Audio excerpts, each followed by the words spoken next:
Well, good evening, everybody. This is the Sarasota Technology User Group for Wednesday, September 1st, 2021. I'm Huey Poplock. Tonight's meeting, we're going to have a drawing for a STUG one-year membership renewal. You must be a STUG member to be qualified to be in the drawing and to be a winner. And you must be online and in the meeting at the drawing time. So if you're not there, whoever gets the second draw will get the prize, and that's tonight. We have classes and forums. They're limited usually to the current STUG members only, unless otherwise noted. This month, iPhone, iPad applications, Saturdays in September, hosted by Bill Crow from 10 a.m. to noon. September 18th will be the iPad and iPhone basics. On the 25th, we'll be getting to know settings, and that's part one. Part two will be next month. Next month, there are 4 sessions planned. You need to register at least one day before the class to receive a Zoom meeting invitation. You'll need to include your first and last name and send Bill an email. Zoom for the beginner. Bill's going to be doing this on September 15th from 1:30 until 3. This is a live meeting. If you're having trouble using Zoom, having a Zoom meeting could be counterproductive. So it's going to be live at the STUG Refurb shop on Sawyer Road in Sarasota, hosted by Bill.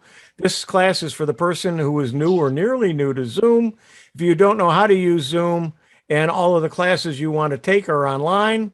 For those who are beginners who have used Zoom a few times, but not sure how to get around, hands-on class and give it a try. You do need an email account, so bring your laptop to the class. And if you don't have a laptop, be sure to have your email account and password. And I guess they're going to have some computers that you'll be able to use.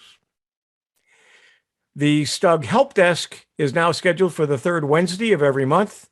If you have a technology question to ask our tech-savvy people, maybe you would rather just sit and learn by listening to others. The next meeting is September 15th from 1 to 2:15. Sign up for the meeting reminder with the link, and the link is there, and you can find it also on our website, I believe. But you'll want to go and sign up for the reminder. Once you're signed up for the reminder, every month, Jim will be sending out a reminder of the meeting with the link for that meeting. So to register for these STUG workshops, there are 2 methods. Either you send an email to the instructor, or there'll be a link provided in the member reminders to register for the class.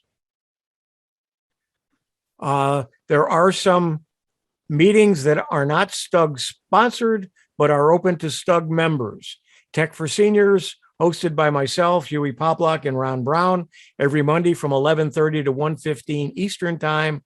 It's on Zoom, and we stream to YouTube. We do not stream to Facebook. I need to change this. That features resident experts Bob G., Ray Baxter, and Dewey Cluse. And the STUG members are invited to attend this action-packed hour. Then on Thursdays, the Tech for Seniors Live, hosted by myself, Ron Brown, Bob G., and Bill James. It starts at around 10 to 12, runs for about an hour, and it streams on YouTube and Facebook. It is not a Zoom meeting. You can go either to the YouTube channel or our Facebook channel for Tech for Seniors, not for STUG. Everyone is invited. No login is necessary, and you can ask questions via the chat. And then at the second Sunday of every month, I have a Windows SIG for the Central Florida Computer Society, and all STUG members are invited. And this month, I will continue my live demo of Windows 11, discuss some of the latest of Windows 11, and probably answer some questions about Windows 10 as well. You can sign up for a newsletter just by going to huey.net, and there is a link there. Sign up for the newsletter, and it'll have the links and information you need to register and come to the meeting. APCUG is an international association of technology and computer user groups, of which STUG belongs to. You are not a member of APCUG. STUG is a member of APCUG, and you are a member of STUG, hopefully. APCUG's 2021 contest will be running from September 6th through September 30th. They are only open to APCUG member groups. So you must be a member of one of the groups in order to qualify, or the websites are only for our groups as well.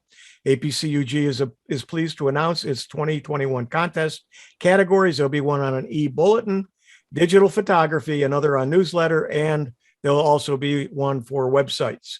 The winners will be announced at the annual meeting following the November 6th Virtual Technology Conference. For tonight, please add your name to the chat box, your first and last name. If you're a member, write the word member. And if you know your member number, that would be great. If not, don't worry about it. If you're a visitor, put your first and last name, the city and state where you're located. If you're a member of a user group, please put that in as well. And if you're not a member, just say you're a guest. Don't forget the STUG website at thestug.org. Don't forget the STUG YouTube channel, which we have posted meetings, and several of the meetings and forums that we have in classes are posted on that site. Be sure to like any videos that you watch, subscribe to the channel, and if you click the little bell, you'll get notified every time we post something to the STUG channel.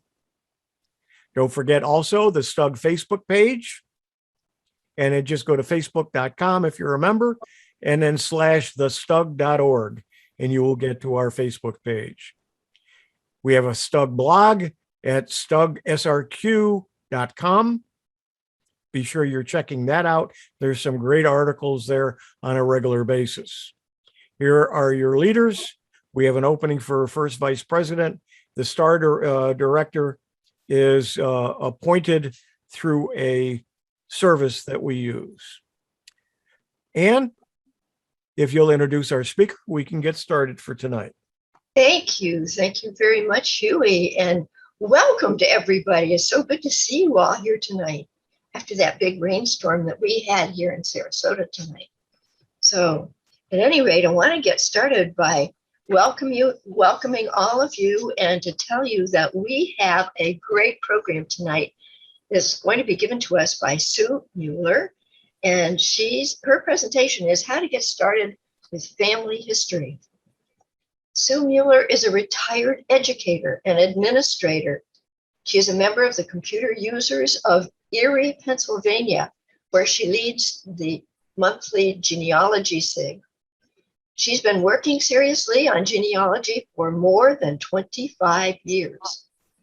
Sue is also a member of the Daughters of the American Revolution and serves as the local chapter's registrar.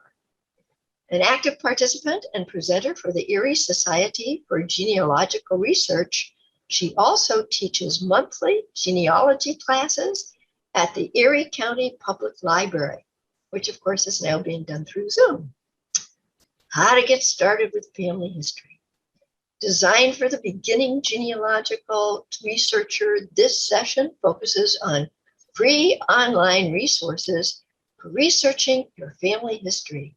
So let's give a great STUG welcome to Susan Mueller. Susan, I'm going to mute everybody, and it'll probably mute you, then unmute yourself. Okay. Okay. Okay, let me get rid of that bar.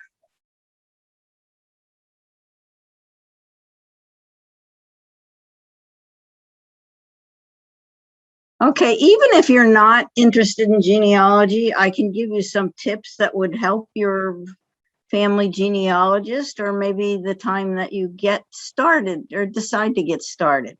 It's very addictive.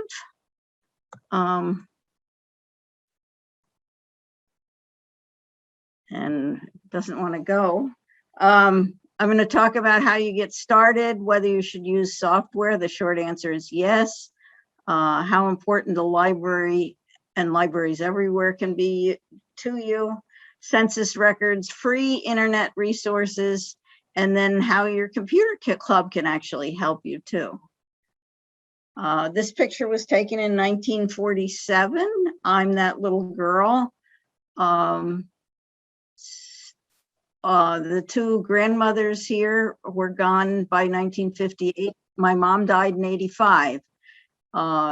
So the people that I can ask are all pretty much gone. So the longer you wait, the more is going to be lost, either in stories or records destroyed, either on purpose or accidentally. People pass away, their stories are gone, and they'll never come back. So you have stuff. Even if you're not interested in genealogy, you can put names on pictures if you remember. Approximate dates are always helpful. If you use the birth name, that's never going to change. You're going to have to make a decision in the case of adoptions. I don't think I've been consistent with that. It's usually with how I know the person. You're going to start your research probably with the census, and that would be the most recent one that's available, and that's 1940. But we are all shaped by what's going on either in our communities or our larger community or around the world. So don't forget that historical picture. And records can be wrong, even if they're primary sources, they can not be accurate. So I always suggest that you find 3 different ways to prove that something is correct before you take it as the truth.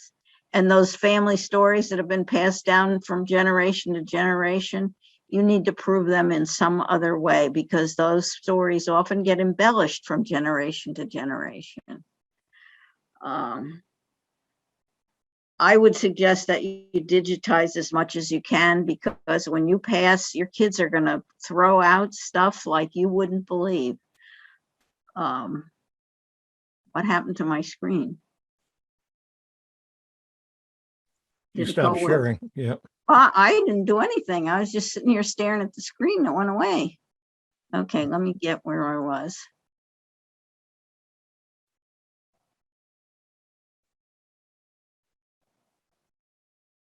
Okay. Okay. Because you'll be inundated with paper if you try to keep things on paper. I do have friends that keep records on paper. I have my parents in 2 separate trees, and I have probably about 8,000 or 9,000 people in each of those trees. So the number gets unmanageable if you're trying to work with paper.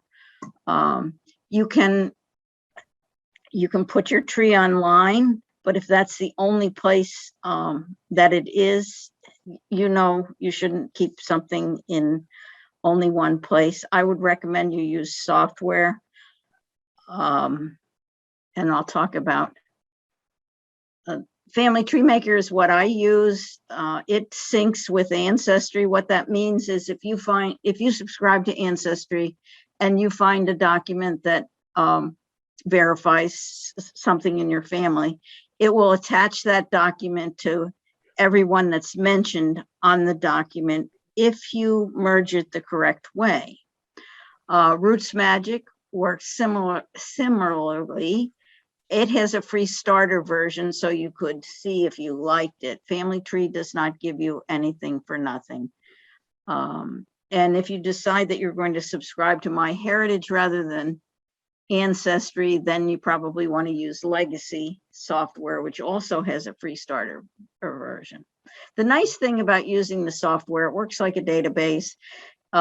It brings the document into your software. It also sources that document, tells where you got it. You don't even have to think about it, because what happens is we get so excited as we find more and more things that we forget about us writing down the source. And you think, well, I'll never forget where I got this. Yes, you will. So you're going to start with names, dates, places, your source document. Record it accurately. Some of those old documents are difficult to read because they're handwritten. Always look at the original document. Ancestry or MyHeritage or will allow you to never see the document if that's your preference. It'll just merge the information in. Number one, it doesn't merge all of the information. It merges what's transcribed, which means that if the transcription is incorrect, you're getting an incorrect merge, whether it's the spelling of a last name, a first name, whatever it is. I recommend you digitize your pictures and you include the name of who's in the picture and the date on the name of the picture so you don't lose that. Identify everything. I was lucky enough to have a pile of things from my mother, or you might think maybe I was unlucky enough to have a pile of things from my mother. My mother liked to trim the newspaper clippings right around the edges, and then she'd write 11/9 on it. Okay, was that 11/9 for November the 9th, or was that November the year 1909? And where the heck did it come from? So if you're going to trim those newspaper articles, please write on it the name of the newspaper, the page number, and if you're looking at old newspapers where there's very few pictures, I would also write the column, because those old newspapers are hard to search for pictures, who, when, where. I have pictures from the 1960s and even the 70s where I'm arm in arm with someone. I have no idea who that someone was. Obviously, it was somebody I felt close to, but gone who it was. If you have a letter, save the envelope if you have it, but write on it who it was from, who it was to, because chances are it's going to say, "Dear Butch," and "Love, Dad," and you don't know whose nickname was Butch and who the heck was Dad after several years. If you have a Bible, you need to write down the provenance, where you got it from. Always keep the title page. If you have a 1949 title page Bible and it's got records about the 1800s in it, how accurate do you think that is? That information was not written until at least sometime after 1949. So if you're trying to use it for genealogical proof, that Bible will not work. Family stories, if you can get that recorded, that's even better. But write them down, who, when, where, if you don't have them recorded. Most of the records that we use for genealogical purposes were not made for genealogical purposes. So they're not going to have all of the information that you wish that they did. But it is what it is. The census starts out with very little information as far as even people's names. And it's not until 1880 where the census actually had relationships on them. And I'm going to insult most of the men in our group tonight with a little information about the censuses. The census takers were usually men, and they wanted to speak to the man of the house because, of course, the man of the house knew everything. Now, I will ask you, ladies, if you had a dozen children, and I think most of you probably do not, but back in the 1800s, many people did. Who do you think is the least likely person to know the birth dates of those children? And in some cases, even their names. It is the husband. So the only census that has who gave the information on it is 1940. So you don't know who gave the information, but it's usually the man and usually the head of the household. But in as early as 1910, the census takers were told if nobody was home, they could get the information from a neighbor. I ask you now, how much information do you think the neighbors might know about people? So the census can be filled with errors.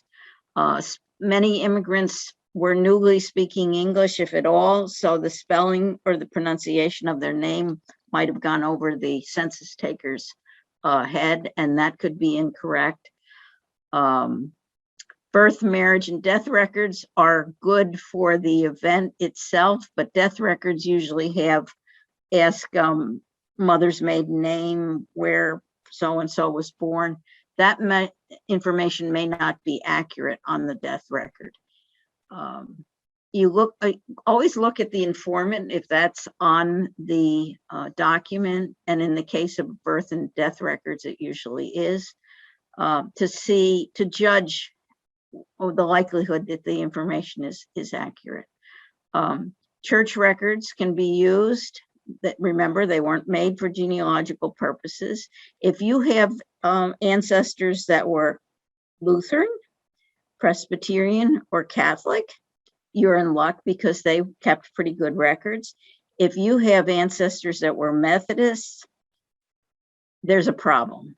Most of the Methodist ministers were itinerant and they carried their records on their backs. So there was not necessarily a central place for them to store the records when they decided to get out of the business. And so many of those records weren't lost or not accurately kept. City directories and newspapers can be helpful also. So everybody always asks me, what does the law say about when I can see records? Well, the law only says the census. By law, you can't see for 72 years. That means even the people that are indexing the census can't see it for 72 years. So on April the 1st, when the 1950 census becomes available next year, it won't be indexed. So as fast as the companies can get their indexers working on it, it will be, but you'll have to search by location if you know where your family was living. The generally accepted genealogical standards are that death certificates should be available 50 years after death. That doesn't mean that they are. Several years ago, when I tried to get a Colorado death certificate, their standard was 100 years. I don't know if that's still the same. I do know that you can find not the certificate itself, but all of the information for Vermont and Texas almost right up to date on things. So they've released information pretty quickly. I don't know if that will change. Birth certificates generally 105 years after the occurrence. Marriage records, wills, and probate, those are court records and they're public records. So even if somebody asks not for something to not be put in the newspaper, you can go down to the courthouse and you can see the record because it's public record. I love libraries. Libraries at home, libraries where my ancestors were. I have found them to be super helpful in person and over the phone. So there's city, county, and university libraries. For instance, the Penn State Library they've indexed now, or they've digitized a lot of Pennsylvania newspapers, but when they first started, they started with the Center County paper that was published in their county. And they started with obituaries, and they had that online long before they started to digitize the other newspapers. And in that case, that's Center County, Pennsylvania, the court records, wills, and probate are not in the courthouse. They're in a separate historical library, not related to Penn State, but that's one case where I know they're not in the courthouse. So be aware that sometimes courthouse records aren't in the courthouse. So you want to find the libraries where your ancestors settled, and there is a handout, and the handout has a website where you can locate libraries of any size around the nation, in fact, around the world. The resources that libraries have vary, and it also varies as to whether they think they should serve people outside their counties for free or not. Most libraries have genealogical links. Some of them are general and some of them are peculiar to the region. Some have a volunteer genealogist who works in a room that they have with their genealogical records. Many of them have a file cabinet with family files in, and if you call, you may be able to talk to somebody that's already researched your family. They may have online resources, and they may be for patrons only, determined by your entering your library card. but you may also be able to get a vacationer's library card or an out of area library card for a fee. Generally, that's annually. So that might be worth checking if they have resources you want to tap into. They may have special online or in-house subscriptions. Almost all libraries subscribe to Ancestry. The library edition is a little bit different than the home edition. You will not have access to the family trees that you would have access to in the library edition, but you would have be able to see all the documents that they had. They may have newspapers on microfilm. Our library, Erie County Library, has a subscription to Newsbank, and in that subscription, it includes the Erie newspaper going back to 1884. I mention this only because I have a friend who lives in Virginia, and her library also has a Newsbank subscription, and it does not include Erie County newspapers. So the subscriptions may be tailored to the area that the library serves rather than a general thing. And I know at least Newsbank has unique subscriptions for different areas. The library may have local indexes. They may have things like a marriage index, or they may have obituary index. If you're going to search any of those indices, I would suggest you start with the surname only, unless you're dealing with something like Smith. That was very common, because then you're going to get possible siblings or married names of siblings. So you'll get additional information by searching, starting with a surname rather than the name you're researching. Just to make sure that you understand the difference in sources, a primary source is created at the time of the event, and the closer to that actual time, the more likely it is to be correct. So let's say you were looking for somebody's birth date, and it changed from the World War I draft registration to World War II registration. That's very strange. The truth of it is, people often did not have any idea what year they were born. It wasn't that important.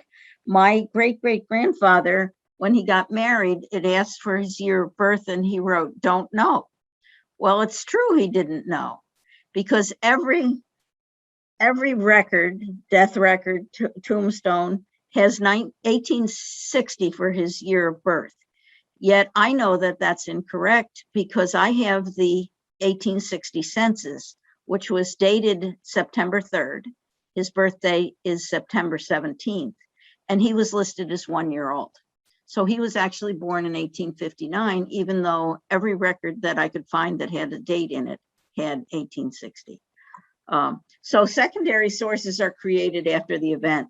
That may be newspaper articles that talk about the family. They may be late 1800s, early 1900s. Family history books and county history books were very popular, and they generally talked about the citizens of the community, and then it talked about their heritage or when they arrived and who married whom, that kind of thing. But that's all secondary sources. And the frustrating thing about those books, and even the family history books that were written in the early 20th century, they're not sourced, even though I'm quite sure that the source, most people had a family reunion annually, and I'm sure the source was, people brought their Bibles to those, and that they had handwritten information. So the sources were probably accurate, but nobody indicated what those sources were. So you can't use that as a primary source. And of course, primary sources may interpret or analyze what they saw. A secondary source may interpret or analyze what they saw in a primary source. So we consider these things to be primary sources, but they're primary source only for the event itself. In other words, a census record, if it asks where your mother and father were born, and you'll notice that shifts too, and part of that is related to the changing European map. That could change. You could have Austria in one census and Hungary in another, or Poland or Russia alternated. So you need to explore further. If you're lucky enough that the immigration records occurred after 1906, there's considerable information on the ship manifest, because they ask where the person came from, including a town and a country. And then it asks where the person is going in America with a name. So brother, and then it will list the name and the location. So those records are very rich with information, but that total information did not start until 1906. And unfortunately, some of the earlier records were destroyed by fire, so they just don't exist. Death certificates, the information it depends entirely on who the informant was. The informant may be a good person, a son or a daughter, but that person may be upset and can't recall the information accurately, and doesn't want to admit he or she doesn't know the answer, so may make something up. If you look through brothers and sisters that are brothers and sisters, you will find the names of the parents may be different from one to the other. Makes it interesting doing research. Birth certificates, my mom's birth certificate, she was born at home. I suspect that the doctor filled out the birth certificate a while after the fact, because he wrote that she was born on Monday, November the 20th, 1923, or 1914. I'm sorry. That was not a Monday. The Monday was November the 23rd, which was the day that my mother celebrated her birthday. So I'm pretty sure that was accurate. And the doctor remembered it was Monday, I suspect, and he didn't check a calendar, and he wrote that date. So there was a birth certificate that was not accurate for the event itself. Military records, they don't have all the good stuff that you want. The draft registrations do generally have a date of birth, but muster rolls or bounty land or pension records don't have birth dates on them. Usually the best for the draft registrations are nice for genealogy, but the pension records are rich, because people had to prove that there was a marriage or prove that they were children. So those records may provide you with some good genealogical information. Once again, must really like this slide. Church and Bible records, I mentioned about, look at the title page for the Bible to see, to judge its accuracy. People lied on marriage license often because they were too young to get married. In fact, people lied for military records too when they weren't old enough to enlist. Newspapers, they're only as accurate as the information they have. Passports have very limited information on them for genealogical purposes, but when you're at a loss for other records, you're going to take what you can, and tax records and land records may be all that exists the further back that you go, and you may have to use those. So secondaries, just to review, secondary sources are birth information on a death certificate. That's a secondary source. All the biographical information in an obituary. Any information from other researchers or other people's family trees, history, biographical books, unless they're sourced and the documents are provided. So, you remember that game Telephone that we used to play when we were kids? That's kind of what those stories may be like. Don't be afraid of the secondary sources, because that gives you a starting point. If you can verify it with 3 primary sources or multiple other sources wherever possible, use that, but evaluate the sources that somebody's used for that story. Ancestry is a great place to pick up stuff that's absolutely incorrect. People will see a picture of their of someone named Joe Snorfel. Well, they had an ancestor named Joe Snorfel, and so they snag the picture and say that's their Joe Snorfel. No, you need to look back and see who originally posted that picture, because it turns out that Joe Snorfel was not a unique name. So evaluate the source. Where did the information come from? Who wrote it? Who was the informant? And then, would there be a reason to lie? I mentioned about the marriage and the military. Immigration, there could be lies there. Did somebody lie to get a job? Was somebody a bigamist, a criminal? So, even things that look good may in the end come out to be not true. I was contacted once by somebody who said that somebody I had in my tree, they thought was their grandfather, and with a different name. And we had a DNA match, and we explored that, and it turned out that the guy was a bigamist, and he had worked on the railroad, and he had a family in Michigan, he had a family in Pennsylvania, and had children in each family. And it turned out then there was a third family, and I was able to track down the progeny, and they all did DNA, and yes, our theory was correct. So, you can prove some things with DNA, but that one, I don't know how the first person that came up with the idea that this was the same guy came up with that idea, but she was correct. But if you're starting yourself, start with what you know. And remember, much of what you know about yourself, you were told. You were told where you were born. I know you were there, but you don't really remember it.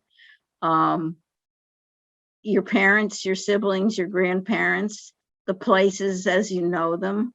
Through the DNA, I was contacted by a young man who thought he knew who his parents were. And when he did the DNA, he found out that his father was not his biological father. And both of his parents were still alive. He was raised by his dad. His parents had split up. So he asked his mother, and it turned out that his birth was as a result of a sperm donor. He knew that the sperm donor was a medical student, and he knew the year of his birth, obviously, and where he was born. And I knew right away who was his father, but I said, I'm going to have to talk to these people, because I knew my cousin, the mother of the sperm donor. I did not know her son. And you don't come home from college and say, hey, Mom, to make some extra money, I was selling my sperm. So that was kind of interesting. And the young man had found he's found 3 other half siblings that their birth occurred the same way. And he also contacted the doctor, and the doctor told them that they never did more than 5, and it was usually 2 or 3. But none of the siblings that he had found had any idea that the man they knew as dad was not their biological father. And the way they used to do that is they mixed the sperm of the husband with the sperm of the donor. So the idea was that you would never know who the father was. Wait a minute, I went back too far. Where did I go? To avoid mistakes, always try to verify those family stories with some other source. I don't think I have to tell you that what you find in print or internet is not always reliable. If you document the sources with the date, the page, the column number, if we're talking about old newspapers, Transcriptions may be incorrect. It's hard to read some of that cursive writing. Of course, we now have a generation of young people who can't read cursive writing, period, but that's a whole other issue. Wherever it's possible, look at the original document and try and determine what it says. The worst one I can tell you is I was looking for my daughter-in-law's grandfather, and his name was Sam Tutka. And I had the obituary that said where he died, so I knew he died in Pennsylvania, and I wanted to get the death certificate. And I couldn't find it. So Pennsylvania has a listing on their website of death certificates, and it gives you the certificate number. And from the certificate number, then I was able to go back into Ancestry and see the certificate. Somebody had handwritten on that certificate, Simon Didion. Now, Sam Tutka never went by that name. I don't know why someone wrote it on there, but that's how Ancestry had it indexed. I could have been looking till the day I die, and I never would have found it had I not tried the route of having of looking up the certificate number. So sometimes you just can't find something because it's been the transcription is so incorrect. I have family trees online. It helps you to meet like-minded people. All sites privatize living people. You can generally give someone access to your tree and allow them to see living people, but that's permission you would have to grant on an individual basis. But having that online tree allows you to share and give and get from others, connect with family, the DNA. You might find family you never knew you had. Be prepared if you do the DNA to find things maybe you didn't want to find. If I could interrupt, you're still on slide 16 on our screens. Really, I'm on slide 23 here. What? Yeah. Okay, you know what? Maybe because let me do a new share here. Thank you for, let's see.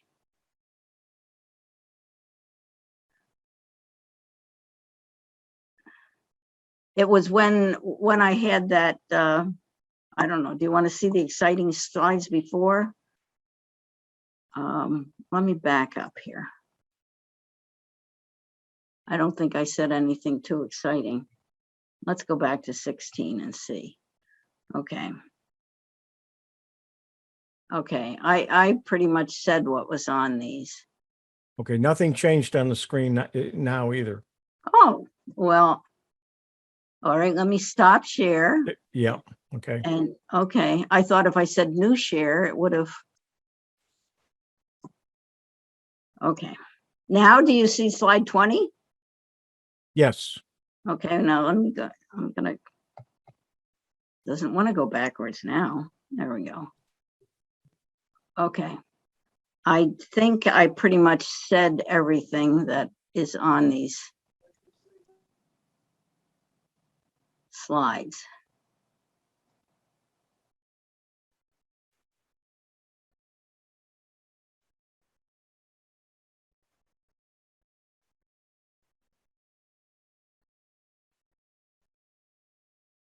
Okay.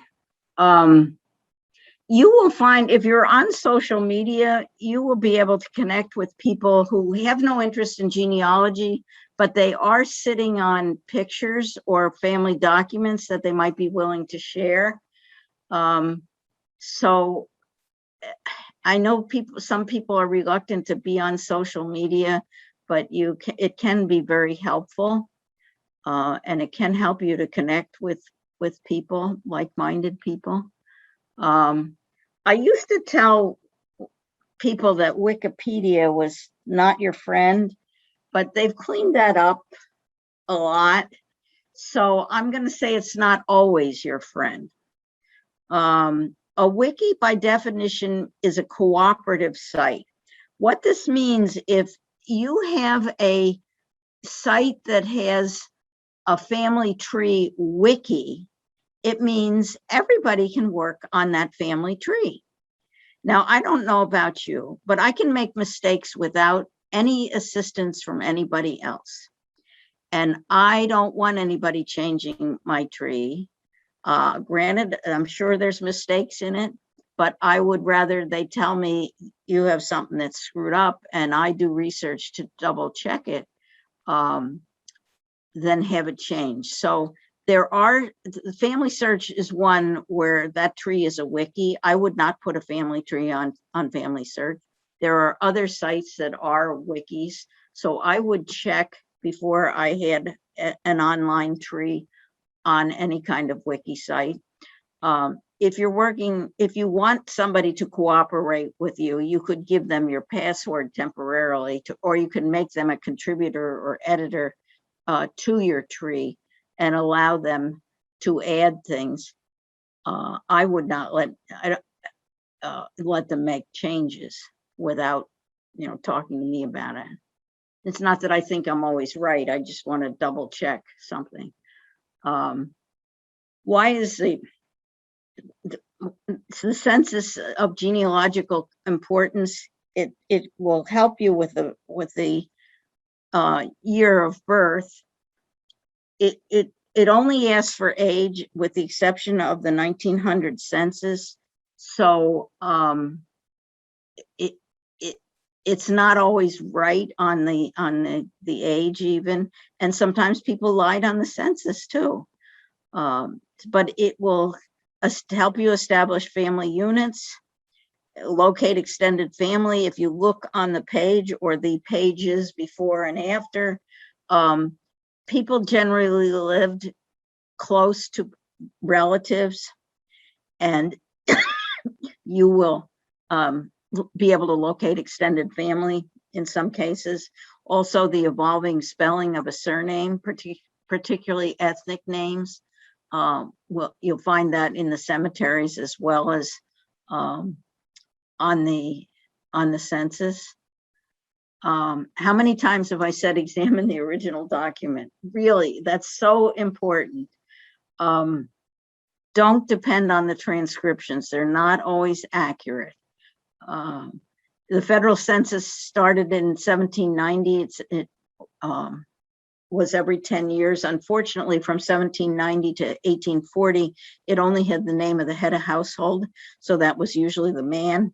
And then it would group the others in the family by color and by age groupings. And they didn't, from one census to the next, the age grouping didn't stay the same. In other words, it always wasn't 0 to 5, 5 to 10. So that adds to the confusion. Some states had their own censuses, or some territories had censuses before they were states also. But for your research, you should start with the 1940 census, and hopefully your parents would be in that census, and then follow it back. As I mentioned before, the 1950 census will be around next year, but then you can follow the individuals back. And I also mentioned that it depends on who you're researching and how the document will merge. And I will tell you that what Ancestry does, as long as you're on the parents, you will get all of the children. And if there's a brother-in-law or somebody else in there, he or she will also come in. Sometimes relatives are listed as boarders, so they're not going to come in to the census. But if you're doing your research from the child, then the parent names will come in, but not any siblings. So as you go back through the generations, I recommend that you do your merging from the head of the household rather than from the children, so that you get all the information that you want.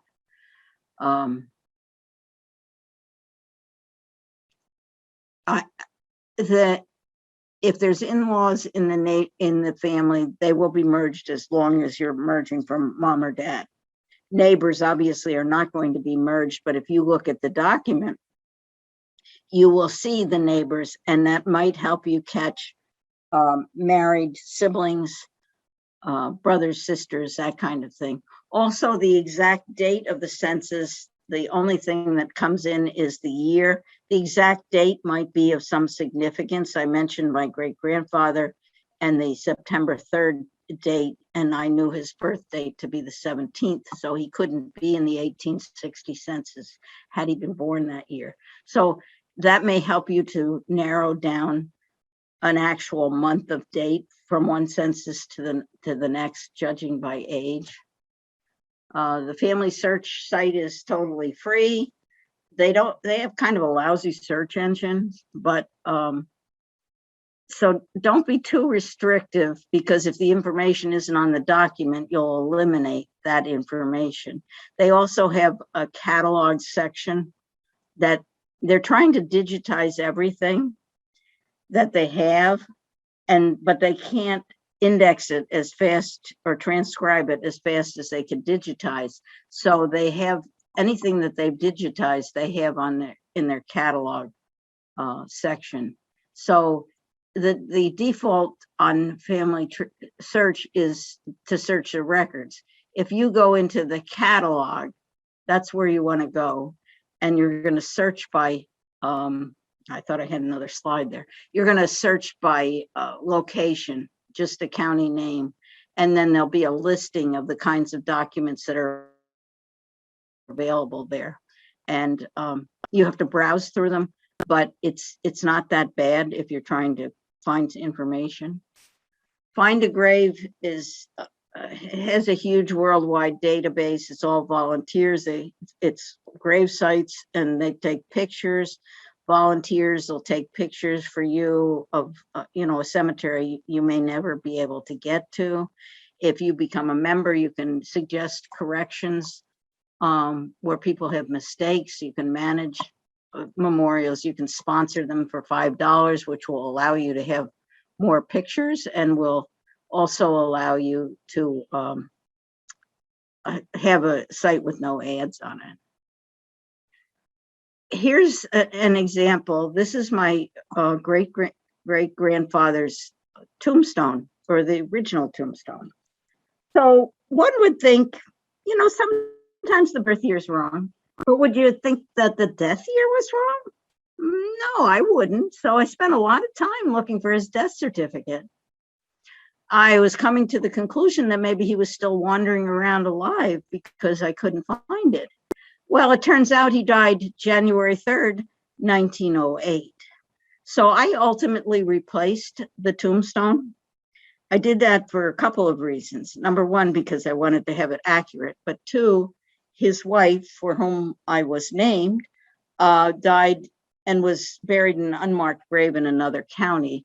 So I wanted to have her on the stone also. So I did correct that information. And by the way, if you're replacing an old tombstone or doing one for an old death, they'll often give you a cut rate.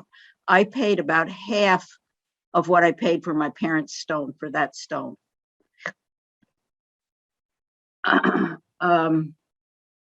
So what can you find on Find a Grave? You can find birth and death dates. You can find places of birth and death, all entered by volunteers. You can have links for parents, siblings, or you could have diddly squat and you could have a picture. You could have no picture. You could have the GPS coordinates, or you could have nothing. So it just varies from place to place. And it could be the information is not accurate because anybody can post something up on there. And sometimes if you're going into a cemetery taking pictures and it butts up against another cemetery, you can't tell when you left one and entered another one. So that makes a problem. There is a lot of the old tombstones have a death date, and then they have the years, month, and day. And I used to spend time trying to calculate that, but there's all kinds of ways that will do the calculation for you, and you don't have to figure it out. Roots Web is a free branch of Ancestry. They have a World Connect project, which is similar to a wiki tree where they're trying to connect all trees together, but nobody can make changes in yours. It's linear. It's different than the traditional way of seeing a family tree, but it does have a way to contact the tree manager, and it is free. So there's some people that are not on Ancestry that are on Roots Web that are doing good work. Cindy's list is like a great big library card catalog. When she first started, she only linked to free sites. Now she links to some for fee sites, but they are plainly marked so that you can tell if you have to have a subscription. I love this site, and a lot of people haven't heard of it. You have to remember that it's the Ancestor Hunt, because there's another site called Ancestor Hunt that isn't this site, but they have birth, marriage, and death records, obituaries, newspapers. They also have how-tos on there. They've got a nice collection of things, and that's all free. Passenger list, yeah, passenger lists go back. Oh, they go back actually before 1820, but that may be just a family unit with the name of the head of the household, and not even the sex or any more information about the grouping. Information got better between 1820 and 1893. And then they required a little bit more information by 1893. If your ancestors came in from 1906 on, you're in good luck, because they had where you came from on that ship manifest, and then where you were going as well. You had to enter a name and a relationship of the person you were going to. So there's some good information on the ship manifest. And of course, some records were destroyed by fire, of course, of things. And Ellis Island was open till 1952. Not everybody came through Ellis Island or Castle Garden, but Castle Garden was open in 1855. There were lots more ports of entry: Galveston, San Francisco, Philadelphia, Boston. You can search multiple sites through stevemorse.org. The best part of that is you can search Castle Garden and Ellis Island together, which you can't do on the individual sites. But if you want to see the document or download the document, you have to have a Castle Garden or Ellis Island free account in order to see the document. The only links that Steve Morse has to per pay sites are through Ancestry. He has a lot of other things on there, like the Social Security Death Index is also on his site.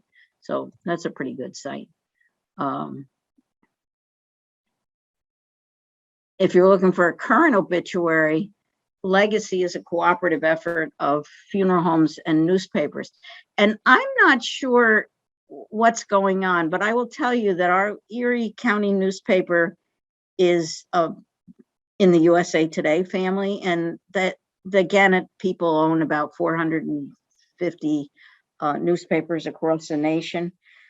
In the beginning of August, our newspaper stopped their relationship with this site. So I don't know if that means all the Gannett newspapers did or not, but this site goes from 2000 to present day with obituaries if the funeral homes did one. They do reduce what the content of the obituary the older it gets, but they always have the name of the funeral home, which would allow you to find the obituary. This is what it looks like. The default is to search for the last week. So, you may want to go to all. And if the picture was in the newspaper, the picture is included there too. So funeral homes can be a good place. I'd use Mr. Google and search name and obituary. But some people choose not to have it in the newspaper because of the expense of the newspaper. And not even to have it publicized by the funeral home. It's their choice. I use Genealogy Bank. It's pretty cheap to subscribe to. I think it's only $60 a year, but the Social Security Death Index part of that is free. And the Social Security Death Index, where it says you died, that's not where you died. That's where they sent your last check. So those records may not be perfectly accurate. They became more accurate when they started issuing a Social Security number at birth, and I'm not sure when that occurred. I believe it sometime in the 1990s. So Google can be your friend. You can search genealogy and then a husband and wife name. You can search for cemetery transcriptions, whatever. You can use quotes, but the danger of using quotes is you're only going to get exactly what's in the quote.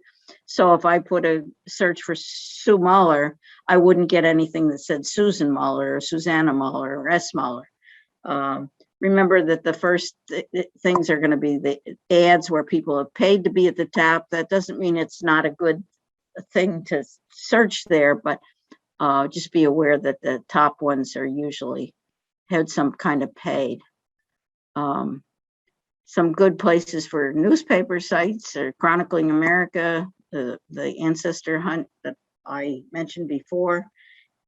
Many states, California, Colorado, I think I've listed a bunch of them on your handout, now have a historical newspaper site.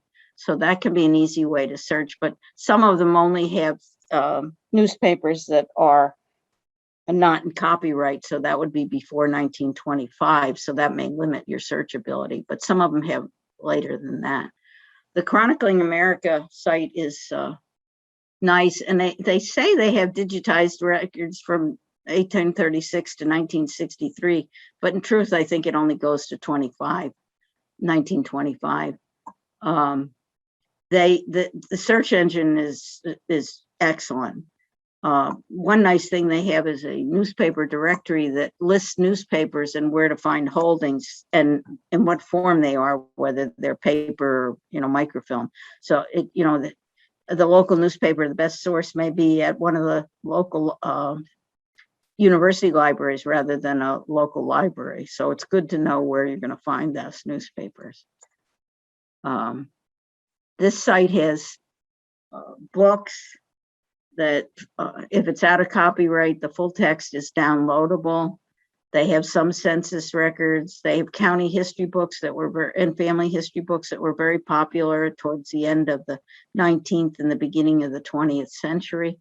They can be rich in information, although not sourced usually, but they have a lending library too, where you can borrow the book digitally and it goes poof when your time is up. But that's a nice resource. If you find a subscription site that you like, but you don't want to pay for it, I would suggest that you get on their mailing list, because if you're on the mailing list, yes, they're going to send you notes and try to get you to subscribe, but they sometimes have free times and they're going to let you know when those are. Some of them have you can have a trial for 14 days and test them out, and maybe you will decide to subscribe. There's all kinds of genealogical groups on there, and somebody has a 400-page plus listing of groups on Facebook related to genealogy and history, and I have a link to that. That's going to be maintained now by Cindy's list, but it hasn't been updated since January of 2021. But the genealogical translations one is great. Somebody will have something French to English or whatever, and it's amazing how quickly somebody comes up with help. Our computer club, we have a genealogy special interest group. It's probably one of the more active of our SIGs. We have a group subscription to Ancestry All Access, and that's a $400 value. We also added on Publishers Extra, which is a newspaper site which has newspapers right up to present day on it. Of course, there's tax on it, so it's worth about $500. we have more than 25 members who subscribe, and the price varies from year to year depending on how many subscribe, but it's a way to subscribe to a premier site. We have a shared subscription. Well, many of our members just have a casual interest. They're not camping on the site all day. Our big users have their own USA Ancestry account, which runs around $200. And when they are looking for information from the newspaper site or Fold 3, which is your military site, or Ancestry World Access, then they go on the Ancestry group subscription. Nobody's camping out. Somebody takes charge. I'm the fearless leader right now. I collect the money, pay the bill myself, handle the paperwork. And it works for us, and it's been going on for more than 20 years. There's a site that started after COVID started called conferencekeeper.org, and it combs the internet looking for genealogy things, and they'll send you an email once a week if you want to tell you what's going on, but all kinds of free things that are related to genealogy. And as a result, my library sessions have had people from all over the United States attending. So, but I want you to remember, if you can't document it, it's just mythology.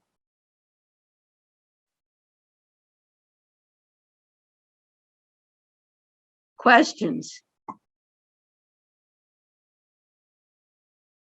I'll start. I just put in the chat box.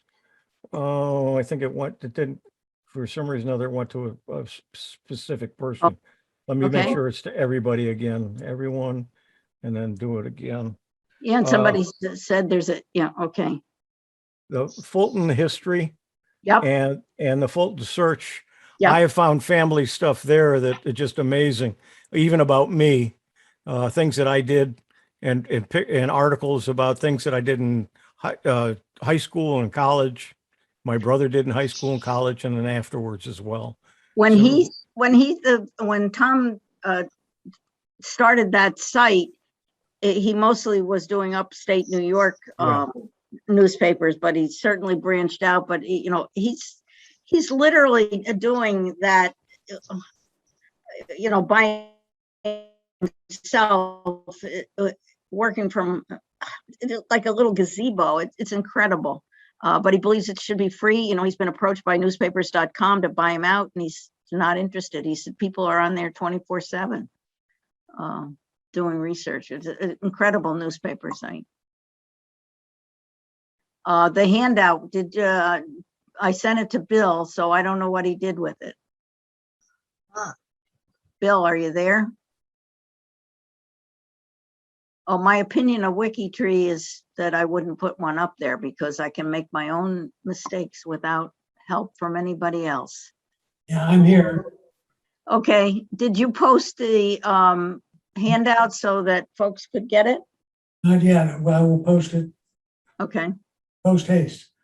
Okay. Yeah, it's a PDF and it's all hyperlinked. So any site that I talked about is on there, as well as some more. But I will warn you that if you haven't started, it's very addictive. You sit down and you think, well, I'll just work on this for a half hour, and you look up to 3 hours later and you're still sitting with your butt planted in front of the computer. Sue, I wanted to ask you a quick question. You mentioned that it's not necessary to put a death in the papers. And I thought that you had to put something in just to let the debtors know that you had died, so that if there was something that they claimed on the estate, they would know about it. Is that not so? No, they do have to do that, but sometimes what they do is they put it in a small local paper that nobody would be looking at. They only have to put it in a paper. There's no restriction on who that has to approach. I will tell you that my ex-husband died 7 months before I knew he was dead. Oh, wow. Yeah. Wow. Yeah. So a small neighborhood paper is good enough that nobody Yep. reads. Yep. Okay. Yep. Wow. Do we Yeah. have any more questions? Sue, this is a great presentation. I thank you so much. You've given us so much to think about. And for those of us who are interested in genealogy, wow, we've got a lot to learn. Thank you for doing this for us tonight. Thank We you. really appreciate it. So Glad to do here's it. to you. Thank you. And now, if we don't have anything else to come up before the group, I wanted to remind you that this is a change. We're going to give out a year membership renewal for the lucky winner tonight. And we already have a winner. If I can find that winner, let's see, I'm going to look around my screen. And it's very possible that Carla Porter is not here. Carla, if you're here, say something. Have we lost you, Carla? Oh my goodness gracious. Going once, Carla, going twice. We go to number 2.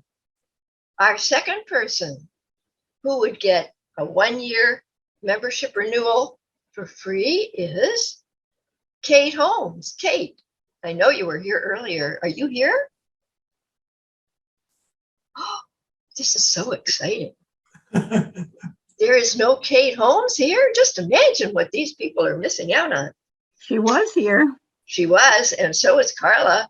So it's the K's, Carla and Kate. We lost you both.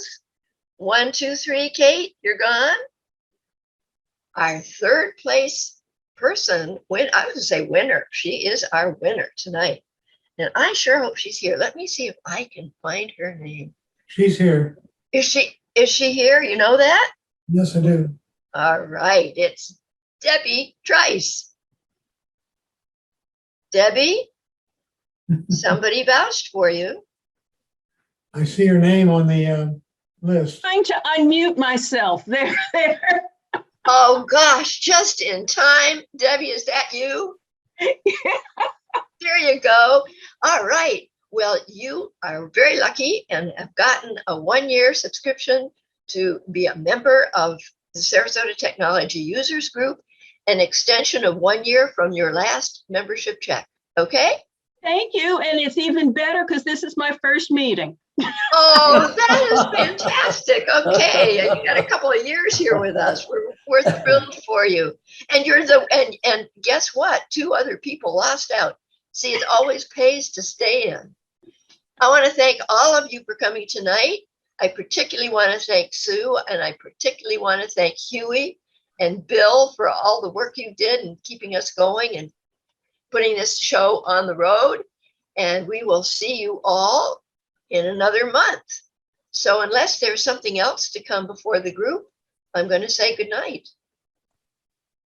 Good night, everyone. Good night, everybody.